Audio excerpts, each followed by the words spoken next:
Hello दोस्तों, अस्सलाम वालेकुम and welcome to reality Urdu.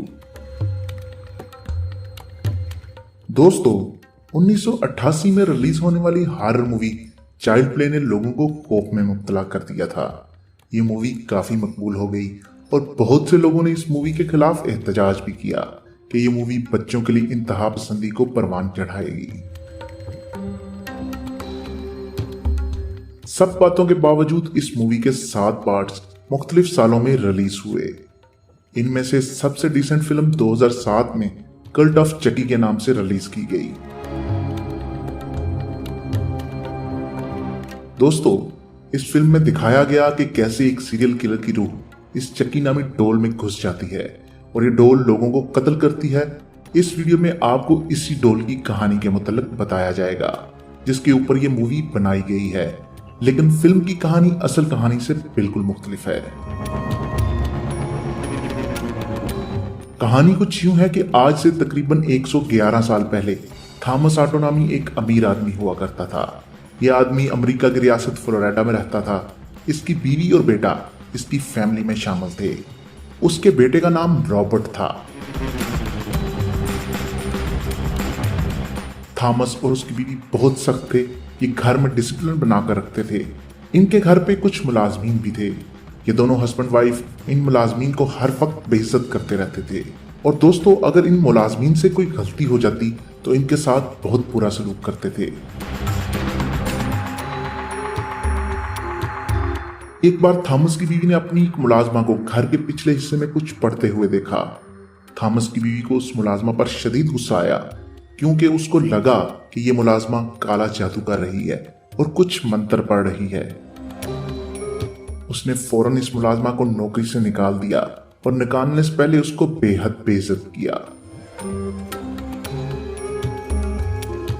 उस वक्त ये मुलाजमा चुपचाप सुनती रही, लेकिन उसके दिल में बदले की आग भड़कने लगी।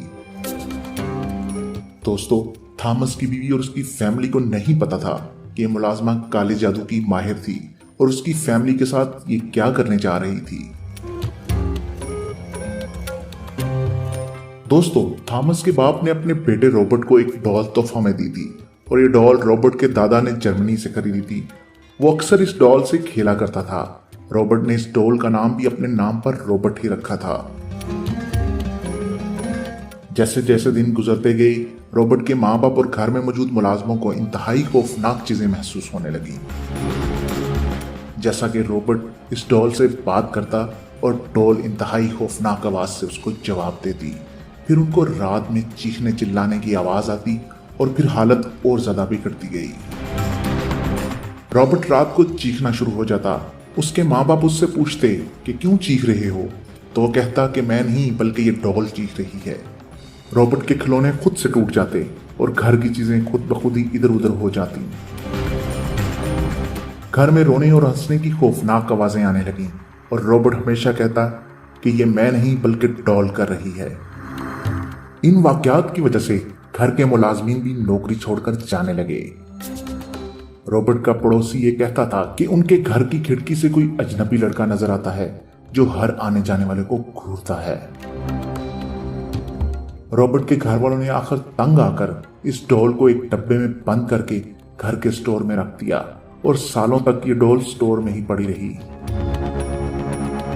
दोस्तों, वक्त गुजरता गया और रॉबर्ट बड़ा होता गया। उसकी शादी हो गई और ये फेमस पेंटर बन गया। उसके माँ बाप के इंतकाल के बाद उसने फिर से उस डॉल को स्टोर से बाहर निकाल लिया। उसकी बीवी को यह बात नागवार गुजरी कि रॉबर्ट इस डॉल से क्यों इतना महसूस है, लेकिन रॉबर्ट को किसी की भी परवाह नहीं थी। यहां तक कि उसने घर का एक कमरा इस डॉल के लिए मखसूस कर लिया जहां इस डॉल को रखा करता था। उसकी बीवी और उसके रिश्तेदार इस डॉल से बेहद खौफजदा थे।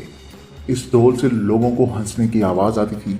ये डॉल पूरी जिंदगी रॉबर्ट के साथ रही और फिर रॉबर्ट का कोई भी पड़ोसी और रिश्तेदार खौफ के मारे कभी भी रॉबर्ट के घर नहीं गए।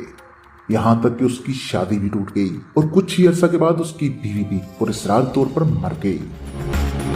दोस्तों, कहा जाता है कि रॉबर्ट अपने बुढ़ापे में पागल हो गया था और ये अपने घर की खिड़की पर बैठकर और इस डॉल को अपने हाथों में लेकर हर आने जाने वाले को गालियां देता था और कई बार तो इसने लोगों को पकड़कर अपने घर में बंद करने की भी कोशिश की थी।